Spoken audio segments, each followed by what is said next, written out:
So is the president ready to be decisive and firm, or is there a lack of leadership from the White House? Joining us right now is author and conservative columnist Ann Coulter. Good morning to you. And by the way, her book, Bugged, just came out in paperback. Thank you. Bendable. Well, what do you think of the president now dealing in Congress? Hey, you guys decide. Right. Well, surprisingly enough, even the New York Times headline on this was, President drags Congress into box of his own making. I mean, what Republicans ought to be able to vote on in Congress is whether they could invent a time machine, go back, and not have Obama issue an ultimatum on chemical weapons. But, you know, I'm really enjoying seeing all these liberals, the utter blinding hypocrisy of them complaining about this chemical weapons attack. Saddam Hussein killed 10 times as many people with chemical weapons, 5,000 Kurds, his own Kurds, in a single day. And now suddenly, oh no, now we must be the country that stops these genocides. What about Rwanda? Is it better to see little kids having their limbs macheted off? So should we turn a blind eye to it?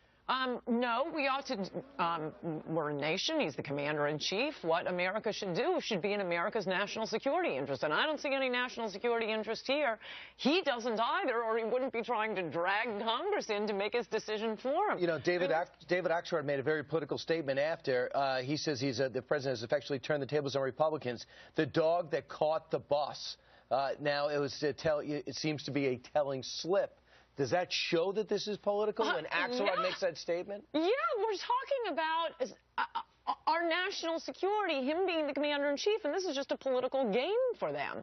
No, you cannot trust Democrats to be commander-in-chief, and Americans remember that when you vote for president. They cannot take national security seriously. We do not intervene in countries to make America safer. I mean, there were 20 reasons to take out Saddam Hussein, and by the way, can you imagine if he were around now in the middle of this conflagration? Right. Literally, thank God George Bush took him out of the picture. Well, now it looks like Congress is in.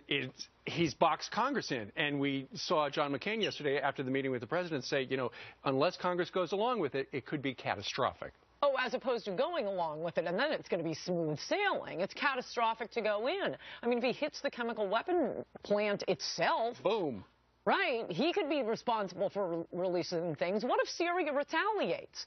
I mean, the entire world, they used to say under Bush, oh, the world hates us, the world hates us. Now the world is laughing at us. Can you imagine what Putin thinks of this guy? Right. What will happen if he intervenes and there is an attack on Israel, or who knows where the attack could come from? By the way, these chemical weapons came from Iraq. When you look at Pelosi, Saddam. I wouldn't doubt that. I would be very happy to see the top of those canisters to see what the return address is.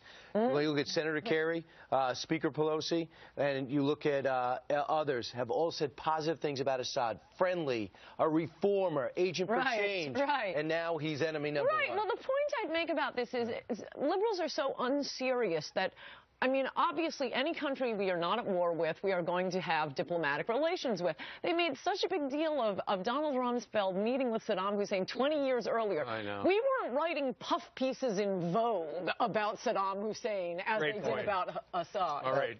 Always a pleasure. Check out Mugged in paperback. Ann Coulter, thank you.